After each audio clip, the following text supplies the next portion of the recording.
My name is Daniel Carter. I'm 34 years old, a senior software developer who got lucky enough to work remotely before it was trendy. I bought this house, my house technically, 3 years before I met Amy. 4 bedrooms, 2-car garage, suburban dream with a mortgage I could handle on my own. I thought I was building something permanent. Amy walked into my life when she was 28. We met through Jake and Sarah, mutual friends who swore we'd be perfect together. They weren't wrong, at least I didn't think they were. She had this way of making everything feel like an adventure, even grocery shopping. We'd spend Saturday mornings hiking trails, then collapse on my couch watching the trashiest reality TV we could find, her head on my chest, both of us laughing at the manufactured drama. The wedding was everything she wanted, a garden ceremony with fairy lights strung through oak trees, her in white lace, me trying not to cry as she walked down the aisle. Her father, Brian, clapped me on the shoulder afterward and said, "Take care of my little girl." I promised I would. God, I meant it. 2 years into our marriage, Amy quit her marketing job. "I want to focus on making our home perfect," she said, and I believed her. Why wouldn't I? I made enough to support us both. $98,000 a year goes far in the suburbs. She transformed the house, made it warm, alive, cooked these elaborate dinners sometimes, organized everything down to the label maker she obsessed over. We had our routines carved in stone. Friday movie nights with overpriced popcorn, Sunday morning coffee on the patio, while she read lifestyle blogs and I scrolled sports news, annual hiking trips to Yosemite or Yellowstone where we'd disconnect completely. No kids yet. Soon, Amy always said when anyone asked. When we're ready, I was ready. I'd been ready. But I didn't push. 4 years passed like a comfortable dream. Then something shifted. It started with her phone. She'd angle it away when I walked by, quick little tilts like she was hiding cards in a poker game. New makeup appeared. Expensive brands she'd never cared about before. She'd dress up just to stay home, wearing perfume to vacuum. "How was your day?" I'd ask. "Just the usual. Cleaned. Watched some shows," she'd reply. But there were cracks in the usual. New lingerie in the laundry, black lace, red silk. Things she never wore for me anymore. A second phone charger in her car that wasn't there before browser history cleared daily on our shared laptop. "You're being paranoid," I told myself. 6 years of marriage, things naturally settle. But my gut knew. My gut always knows when code has bugs, and my marriage had developed a critical error. Thursday evening changed everything. I was in my home office, taking a break from debugging a particularly nasty piece of legacy code. My eyes hurt, my brain was fried, so I did what millions of men do. Opened Reddit for mindless scrolling, clicked on a NSFS subreddit. Just distraction, harmless escape. A photo appeared. Woman's naked body, posed suggestively, no face visible. My finger was already moving to scroll past when something made me freeze. A mole, lower back, left side, crescent-shaped. My hands started trembling. That mole, I'd kissed it 1,000 times, traced it with my finger in the dark. Amy has that exact mole. The profile, user MysteryGirl29, dozens of posts, explicit angles, creative positions, all faceless, but Christ, the body was unmistakable. And the backgrounds, furniture, decorations, not our house, but familiar somehow. My world tilted off its axis. Everything I thought I knew just shattered. And thousands of strangers had seen what I thought was mine alone. I didn't sleep that night. I lay next to Amy, watching her breathe peacefully while my mind raced through every possibility. Maybe it wasn't her. Maybe someone looked similar. Maybe I was losing my mind. But that mole, God, that damn mole, was like a fingerprint. By morning, the doubt had crystallized into cold determination. I needed proof. Undeniable, court-admissible proof. I sat in my office, door locked, and created User Travel Guy 88. Generic name, believable backstory. I spent an hour crafting the perfect profile. Sales executive, divorced, travels for work, looking for meaningful connections, the kind of man bored housewives fantasize about. My fingers hovered over the keyboard before typing the message. "Hey, love your posts. You're absolutely stunning. Would love to chat if you're interested." I sent it to user Mystery Girl 29, then closed the laptop like it might explode. That evening, making dinner together, Amy seemed normal. She hummed while chopping vegetables, told me about a new show she'd started watching, kissed my cheek when I handed her a glass of wine. I smiled, laughed at her jokes, played the devoted husband while my phone burned in my pocket. After she went to shower, I checked. A response. "Thanks. Always happy to chat with someone respectful. What do you do?" she'd written. My heart hammered against my ribs. She was engaging. My wife was flirting with a stranger who was actually me. Over 3 days, I became Travel Guy 88, sent messages during work hours, deleted them immediately after reading her responses, learned things about my wife I never knew, or maybe she was inventing a new persona entirely. Mystery Girl 29 claimed to be single and free, looking for excitement, tired of boring routines. Every word was a knife between my ribs. I noticed her patterns with surgical precision. Messages stopped when she was near me, resumed the moment I was working. She'd check her phone and smile, that secret smile I used to think was just contentment. Now I knew it was anticipation. Thursday afternoon, I escalated. "I'll be in your area next week for work. Want to grab coffee? Maybe dinner if we click?" 2 hours. 2 hours of pretending to code while staring at my phone. "That sounds nice. I'm single, so no drama. Just looking for a good time," came her response. Single. The word blurred on my screen. Single. 6 years of marriage, and she tells a stranger she's single. We arranged details like planning a business meeting. Saturday, 7 p.m., the Riverside Bistro. She'd wear a blue dress, sit at a corner table. My wife was scheduling her infidelity with the efficiency she once used to plan our anniversaries. That's when I called Rebecca. "I need a divorce attorney," I said, voice steady as granite. The aggressive kind. Rebecca reviewed everything within hours. Screenshots, chat logs, the explicit photos with metadata proving they were taken in our vicinity. "This is bulletproof," she said, with the satisfaction of a prosecutor with a confession. Infidelity, emotional affair, intent to physically cheat, she won't get a dime. I opened a separate bank account that afternoon. Started moving money. Nothing suspicious, just careful preparation. The house was mine before marriage, stayed mine after Amy had built her life on my foundation, and I was about to pull it out from under her. Friday night, she curled against me on the couch for movie night. I held her, smelled her vanilla shampoo, felt her warmth, and knew it was the last time she fell asleep halfway through the movie, and I sat there memorizing her face. Not the woman she was, but the woman I'd thought she was. Saturday morning arrived like a countdown reaching 0. "Client emergency," I told her, getting dressed in my weekend work clothes. "Might be late." She barely looked up from her phone. "Okay, babe. I'll order takeout," she said, already lying about her plans. The casual cruelty of it made my decision easier. At 6:30 p.m., I sat in my car outside the Riverside Bistro, breathing deeply, preparing for war. She thought she was meeting a stranger who found her irresistible. Instead, she was about to meet her husband, and the end of everything. The Riverside Bistro hummed with Saturday night energy. Couples laughing over wine, families celebrating birthdays, soft jazz creating ambiance for romance and betrayal alike. I stood at the entrance, scanning the room like a sniper seeking a target. Corner table, blue dress that hugged curves I knew by heart, hair styled in waves that must have taken her an hour, effort she hadn't made for me in months. She kept checking her phone, sipping red wine, nervous excitement making her glow. She looked beautiful. She looked like a stranger. I walked through the restaurant with deliberate calm, each step measured, controlled.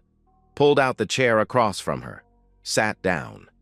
Amy's eyes lifted from her phone. That expectant smile froze, morphed into confusion, then horror. "Daniel? What are you doing here?" she stammered. "Meeting my date," I replied. My voice came out steadier than I felt. "Aren't you meeting yours?" I'm meeting a friend," she started. I pulled out my phone with theatrical precision, opened Reddit, showed her everything, our entire conversation, every flirtation, every lie she'd typed thinking she was seducing a stranger. "Your friend is me. Travel Guy 88, I said, setting the phone between us like evidence at trial. "I'm your date, Amy." The color drained from her face so fast I thought she might faint. "Daniel, this isn't," she sputtered.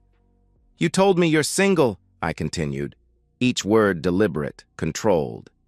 "You posted naked pictures online for thousands of strangers. You arranged to meet someone tonight. To do what, exactly?" "It's not what it looks like," she protested. "Then explain what it looks like. Please. I'm fascinated," I said flatly. People at nearby tables were watching now, voices lowered to whispers, phones probably recording. Amy's eyes darted around, realizing we had an audience. "I made a mistake," she whispered, tears starting. "I was bored. I didn't mean—" "You didn't mean to cheat? Or didn't mean to get caught?" I asked. "Please, let's go home and talk," she begged.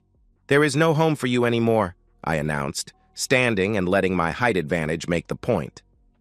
"I've already contacted a lawyer. Divorce papers are being drafted. I have screenshots of everything, every photo, every message, every single lie. You won't get a penny." "Daniel, no!" She grabbed my wrist, desperation replacing dignity. "Please, give me another chance. I love you." "You love me?" I laughed, bitter, harsh. "You told strangers online you're single. That's not love, Amy. That's betrayal." "I'll delete everything. I'll never do it again. I'll change," she pleaded. I pulled my arm free, looked down at this woman I'd promised to cherish forever. "You want to change? Start by finding somewhere else to live." I turned and walked through the restaurant, leaving her sobbing at that corner table, surrounded by strangers' judgment. Behind me, I heard her calling my name, begging I didn't stop. In my car, adrenaline crashed over me in waves. My hands shook as I dialed a number I'd never had to use for something like this. "Daniel?" Brian's voice came through, warm and concerned. "Everything okay?" "Brian, I need to tell you something," I said after a deep breath. "I'm filing for divorce." Silence stretched like a held breath. "What? Why?" he asked. I explained with clinical detachment. The Reddit discovery, the catfishing, tonight's confrontation. Facts only, no emotion. Let the facts speak their own condemnation. "Are you absolutely certain?" he asked. His voice had aged 10 years. "I have screenshots, chat logs. She showed up tonight thinking she was meeting another man. She told him she's single," I explained. I heard Susan's voice in the background, then the hollow echo of speakerphone. She actually went?" Susan's voice cut in, sharp with disbelief. "She's probably still there, crying at the table," I confirmed. A long exhale from Brian. "I'm so sorry, Daniel. We had no idea. I wanted you to hear it from me first, before she tries to spin this," I told them. Susan's voice cut through like a blade. "She's not welcome here either." Those 4 words carried more finality than any divorce decree. After hanging up, I drove home and called an emergency locksmith. "Every lock, every door," I told him. Tonight, while he worked, I packed Amy's belongings with the efficiency of an eviction. Clothes, shoes, makeup, jewelry, everything that was hers went into suitcases and boxes, 6 years of accumulated life reduced to a pile on the front porch. By the time headlights swept across the driveway, I was sitting in my office, watching security cameras I'd installed but never needed until now. She tried her key 3 times before understanding. Then the pounding started. "Daniel, open the door! Please, let me explain!" she shouted. I opened it but blocked the entrance with my body. Your things are on the porch. Take them and leave. Where am I supposed to go? She cried. Mascara ran in thick streams down her cheeks. Not my problem anymore, I answered. Daniel, please, I made one mistake. I'll do anything. Therapy, counseling, whatever you want, she begged. One mistake? I almost laughed. You made dozens of choices. Every photo uploaded, every message sent, every lie told, and tonight you chose to show up thinking you were meeting another man. I love you, she insisted. No, you loved what I provided. Stability, security, a house you didn't pay for, a life you didn't earn, I said. I closed the door on her face, on our marriage, on every promise we'd made. She collapsed on the porch, sobbing, begging through the door. I put on noise-canceling headphones and went back to work. Some bugs can't be fixed. You have to delete them entirely and start over with clean code. Amy sat in her car outside my house for 2 hours that night. I watched her on the security cameras, a broken figure illuminated by streetlights, face buried in her hands. She tried calling 37 times before realizing I'd blocked her number. The messages turned green, then stopped altogether. At 2 a.m., she finally drove away. I found out later what happened next through the brutal efficiency of small-town gossip and social media. She'd deleted user MysteryGirl29 while still in the restaurant parking lot, but I'd already archived everything. Screenshots, metadata, chat logs, all saved to multiple clouds, printed for my attorney, backed up beyond any possibility of denial. With nowhere else to go, Amy drove to her parents' house. Susan answered the door in her robe, took one look at her daughter's destroyed makeup and wrinkled dress, and delivered justice with an open palm. The slap echoed through the neighborhood. You humiliated yourself, Susan said, loud enough for Ring cameras to capture. You humiliated us. You destroyed your marriage for attention from perverts on the internet. Brian stood behind his wife like a fortress wall. When Amy begged to stay just one night, he simply said, You heard your mother, and closed the door. The lockout was total. Amy's sister Melissa blocked her before she could finish typing a text.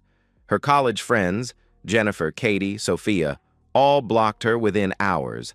I hadn't sent anything to anyone except Amy's parents, but news travels at light speed when it's this scandalous. Someone at the restaurant had recorded part of our confrontation. The video went semi-viral locally. Cheating wife caught meeting Reddit date, it's her husband. Monday morning, my lawyer called. She's not contesting anything. Her attorney advised her she has no grounds. The evidence is overwhelming, Rebecca informed me. The joint checking account had $847. I'd moved everything else to my personal accounts, legally, properly, but quickly. The house remained mine alone. No alimony would be considered given the documented infidelity. Total victory. Amy found a motel that rented by the week, then a studio apartment in the worst part of town, bars on windows, police sirens as white noise. She got a job at a discount grocery store. Part-time, minimum wage, no benefits worth mentioning. I heard about her situation through Jake, who'd run into her bagging groceries. She looked rough, man, he said over beers. Like she'd aged 5 years and 2 months. Not my problem, I replied, and meant it. The divorce finalized in 60 days. State minimum, no delays. I signed papers in my attorney's office while Amy signed hers at a public library because she couldn't afford her own lawyer's office fees. Meanwhile, I thrived. Work promoted me to technical lead. I started hiking again. Solo trips to clear my head, remember who I was before her. My parents visited, stayed for a week, helped me repaint rooms and exercise memories. My sister called daily at first, then weekly, always checking in. You saved yourself, she said. Thank God you found out. 3 months after that restaurant confrontation, I went on my first date. Coffee only, nothing serious, but the woman was kind, employed, and didn't have a secret Reddit account progress. Amy tried one last time to reach out. A handwritten letter delivered to my office. Daniel, I know you'll probably throw this away, but I need you to know I'm sorry. I destroyed everything for nothing. For validation from strangers who don't know my name. You loved me completely, and I threw it away because I was bored. I'm in therapy now, learning why I did what I did. But that doesn't undo it. I don't expect forgiveness. I just wanted you to know that losing you is the worst thing that's ever happened to me, and I did it to myself. Be happy. You deserve it. Amy. I read it once, then shredded it. Apologies don't resurrect trust. Sorry doesn't rebuild marriages. Regret doesn't undo betrayal. 6 months later, I sold the house. Bought something smaller, closer to the mountains, with no memories attached to any room. Fresh start, clean slate, new life. I heard Amy still works at that grocery store, still lives in that studio apartment, still has no family willing to speak to her. She made her choices, dozens of them, each one a deliberate step away from our marriage and toward a fantasy that evaporated the moment reality showed up. Now she lives with the consequences, and I live free. The morning my divorce finalized, I woke up feeling physically lighter, like I'd been carrying invisible weight for months, and finally set it down. Rebecca had called it the cleanest divorce she'd handled in 15 years of practice. No assets transferred, no alimony, no ongoing obligations, she told me. She actually smiled, a rare thing for divorce attorneys. You're completely free. Free. The word tasted foreign but good, like exotic food you're trying for the first time. I walked out of her office into October sunshine that felt like personal congratulations. My phone buzzed with messages from people who mattered. Mom, Dad, my sister Emma, real friends who'd stood by me through the nightmare. Each one saying variations of the same thing. Proud of you. Work had become my sanctuary during the divorce proceedings. Code didn't lie. Functions either worked or they didn't. No emotional manipulation, no gaslighting, no secret Reddit accounts. My focus impressed management enough that they promoted me to technical lead with a $20,000 raise. Karma, delivered via direct deposit. I started therapy, not because I was broken, but because I wanted to understand how I'd missed the signs. Dr. Martinez helped me realize I hadn't missed them. I'd simply trusted my wife. That's not naivety, she explained. That's what marriage is supposed to be. Solo hiking became my church. Every weekend, different trails, just me and nature and silence. No phone angled away from me, no suspicious browser histories, no lies. I rediscovered the person I'd been before Amy. Actually, I discovered someone better, stronger, someone who'd survived betrayal and chosen not to become bitter. 3 months post-divorce, I went on that first date. Sarah from the coffee shop. It went nowhere romantic, but it proved I could still connect with people that Amy hadn't broken that part of me. The house sold quickly. Young couple, pregnant with their first kid, excited about the big backyard. I hoped they'd be happier there than I'd been. My new place was smaller but mine entirely. Mountain views, no shared memories, rooms that had never heard Amy's lies. Sometimes, driving through town, I'd pass that discount grocery store where Amy worked. I never went in.